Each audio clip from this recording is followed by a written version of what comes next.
teman-teman semuanya, hari ini aku akan share lagi dari khotbahnya Pastor Berry, yaitu judulnya adalah Firman Mengubah Pikiran. Di sini aku akan lebih singkat dan aku akan share satu poinnya, yaitu kenapa Firman harus mengubah setiap pikiran kita. Dan banyak gitu pertanyaan yang sering dilontarkan oleh banyaknya anak muda ya. Mungkin aku akan ngambil kisah anak muda yang suka bertanya gitu. Bahkan pastor di sini bahkan pastor juga share gitu. Ada yang berkata, kenapa sih pikiran saya tuh kompleks kayak riwut gitu ya, banyak gitu. Karena ada banyak benih setan yang ditaruh dari sejak kita kecil dan belum dibersihkan. Pastor mengatakan jawabannya seperti itu. Dan apa yang bisa bikin kita bersih dari setiap taburan atau benih si jahat yang masuk dari sejak kita kecil dan bertahun-tahun lamanya hinggap di pikiran kita, yaitu hanya dengan firman, dan firman itu sendiri. Ibrani 4 ayat 12 kita sama-sama buka. Contoh firman Allah hidup dan kuat dan lebih tajam daripada pedang bermata dua manapun. Ia menusuk amat dalam memisahkan jiwa dan roh, sendi-sendi dan sumsum. Ia sanggup membedakan pertimbangan dan pikiran hati kita. Pikiran kita garis bawahi. Pikiran yaitu bisa dirubah dengan firman. Firman yang mengubah pikiran yang seperti apa gitu.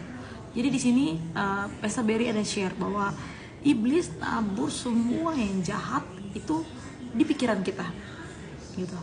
Jadi kalau kita nggak kebasin, kita nggak uratin, semua yang benih jahat itu masuk, yang ditabur sama si iblis itu turun ke hati kita, saudara gitu. Karena kenapa di sini Pastor ada share bahwa kalau sudah turun ke hati, artinya itu akan melekat ke karakter kita tuh. Efeknya adalah kita susah bedain apakah itu diri kita atau itu kuasa gelap gitu. Bahkan di sini Pastor ada share bahwa kita akan mulai jadi become of voice gitu. Contohnya adalah supaya bisa dimengerti saat kita addiction terhadap sesuatu dan kita ditegur kan oleh pemimpin kita, atasan kita, orang tua kita, tapi kita justru malah jadi denial, kita jadi kayak membela diri gitu, bahwa enggak, aku kan emang dari dulu kecanduan, addiction hal begini gitu. Padahal sebenarnya enggak, tapi kita membuat kata-kata seperti itu untuk menutupi gitu, bahwa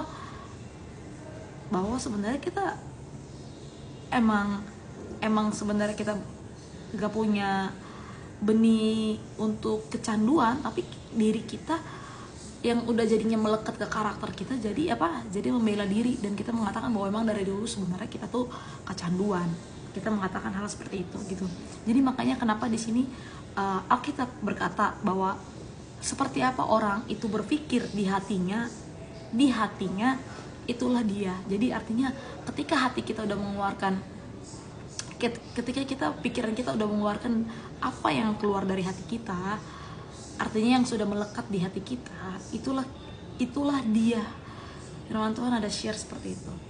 Jadi jangan sampai pikiran si jahat yang salah itu jadinya masuk ke hati kita gitu, turun ke hati kita. Karena bahayanya adalah kalau sudah melekat, saudara, kita jadi makin liar gitu, kita jadi makin susah, apalagi tanpa kita cerita ke leader kita, tanpa kita serahin semuanya ke Tuhan.